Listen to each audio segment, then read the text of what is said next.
যাও, আমার জন্য 10 টাকার বিড়ি নিয়ে এসো। লকডাউনে দোকান খোলা নেই, আমি বিড়ি আনতে পারবো না।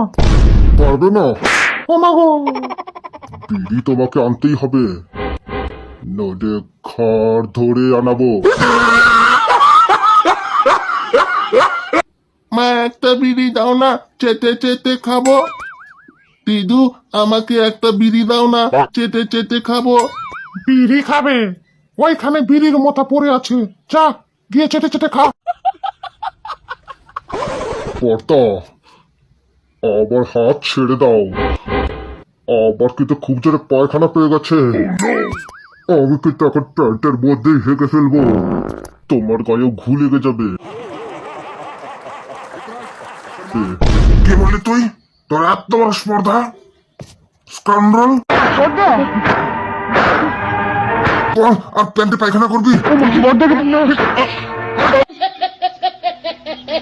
আমাকে একটা বিড়ি দে বলছি, নাহলে তো সব বিড়ি ভেঙে গুড়িয়ে দেবো। আমার কাছে শুধু একটাই বিড়ি আছে, আমি তোমাকে বিড়ি দিতে পারবো না। আর যদি তোমার কাছে শুধু একটাই বিড়ি থাকতো, তুমি কি আমাকে বিড়ি দিতে? তোর বিড়ি মানে? তোর বিড়ি কি আমার বিড়ি নয়? না, ওই লাল মালটা তুমিও খেতে পারো মা। হ্যাঁ, প্রতিদিন রাত্রিরে 1 গ্লাস করে লাল মাল করে খাবো। হ্যাঁ, সাথে পুঁটি মাছ ভাজা নিয়ে নিও, তবে একা খেও না মা, বাবাকে একটু দিও।